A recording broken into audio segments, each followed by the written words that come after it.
Hey everyone, welcome. Today, we've got an absolutely wild story for you. All about a beauty brand that went from literally just an idea to a multi-core acquisition in only 4 years. We're breaking down the incredible case study of Minimalist. All right, let's just start with the big number, shall we? 3,000 crore rupees. That is what Hindustan Unilever paid to buy Minimalist. And the crazy part? The brand was only 4 years old, launched right in the middle of the pandemic. You see, a deal this big, it's not just a headline, it's an earthquake. It tells you something massive is shifting in the entire industry. So the big question is, how on earth did they pull this off? Well, that's what we're going to break down today. We'll kick things off with a record-breaking deal itself, then we'll rewind to a critical failure that actually paved the way for their success. We'll look at the huge market opportunity they saw, unpack their brilliant product-first strategy, and then ask a big question. Why sell a company that's on fire? And finally, we'll look at the epic challenge they're facing right now. Okay, so let's dive into Section 1. We really need to understand why this wasn't just another business deal. This was a seismic event for India's entire direct-to-consumer, or D2C, space. So what's the big deal about this deal? I mean, why are we even talking about it? Well, for one, these guys weren't based in Bangalore or Mumbai. Nope, they built this whole thing out of Jaipur, a Tier 2 city. And get this, the founders, two brothers, still owned a massive 60% of the company. That means they walked away with over 1,700 crore rupees in cash. This was literally the largest all-cash D2C deal in India's history. They basically walked into a room full of giants and completely rewrote the rules. But to really get how Minimalist became, well, minimalist, we actually have to talk about a failure. We've got to rewind the clock a bit to the story before the story.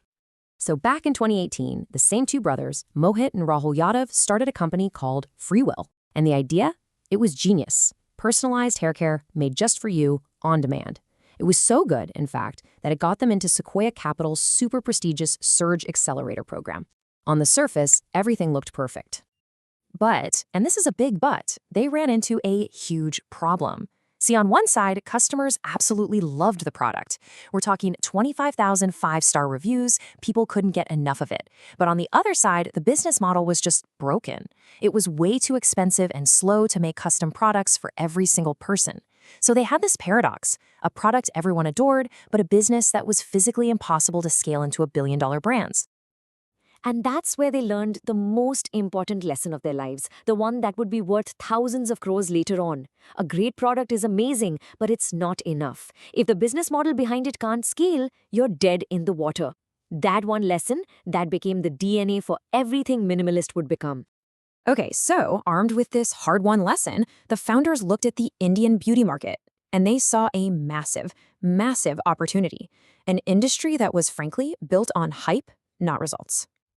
You see, the market at the time was drowning in something called greenwashing.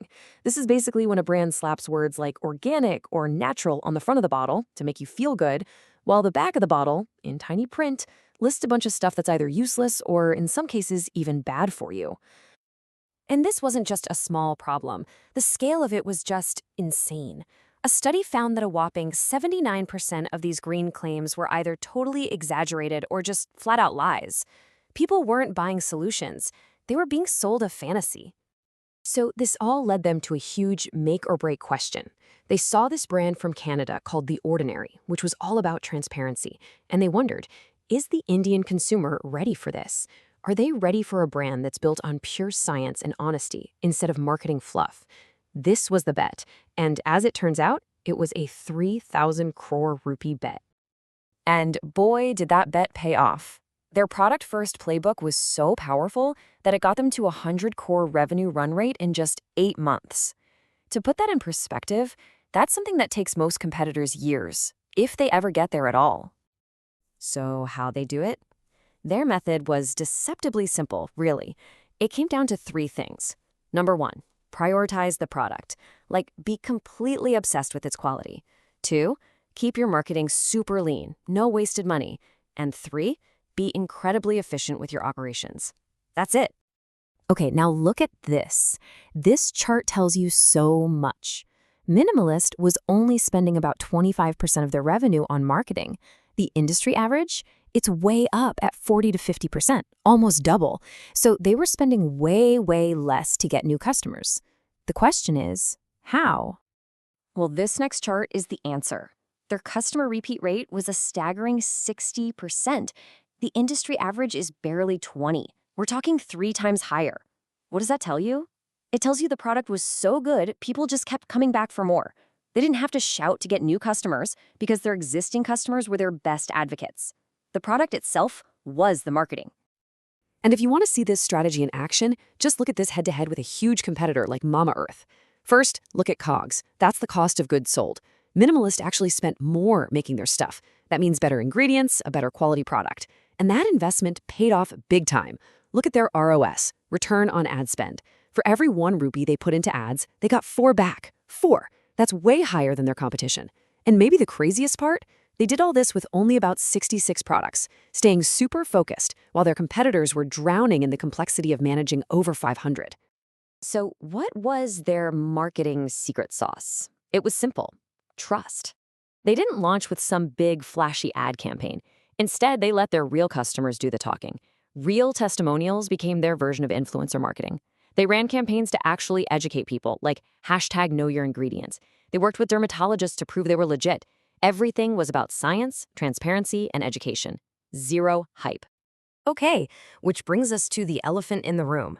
If this thing was a rocket ship, growing like crazy, super profitable, why on earth would you sell it? Well, it comes down to one single, hard truth about the Indian market. You can build a great brand online, maybe get to 500 crores, but if you want to build a truly massive 1,000 crore plus brand in India, you have to go offline. You have to be in the stores where the vast majority of people still shop. So the sale boiled down to 2 key strategic moves. First was distribution. By selling to HUL, they got an overnight key to a kingdom of 9 million stores across India, instant scale. And second, it was about competition.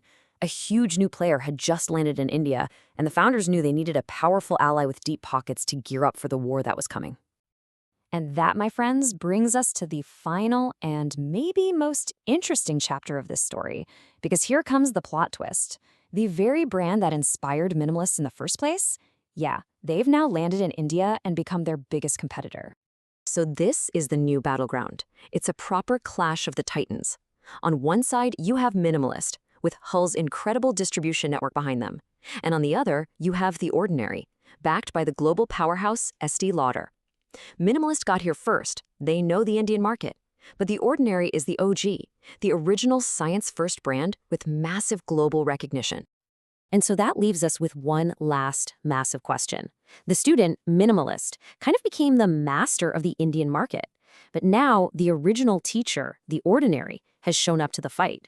So can Minimalist's product-first playbook, now with the full power of Hull behind it, win this next epic chapter of India's beauty war? That's a story that's still being written.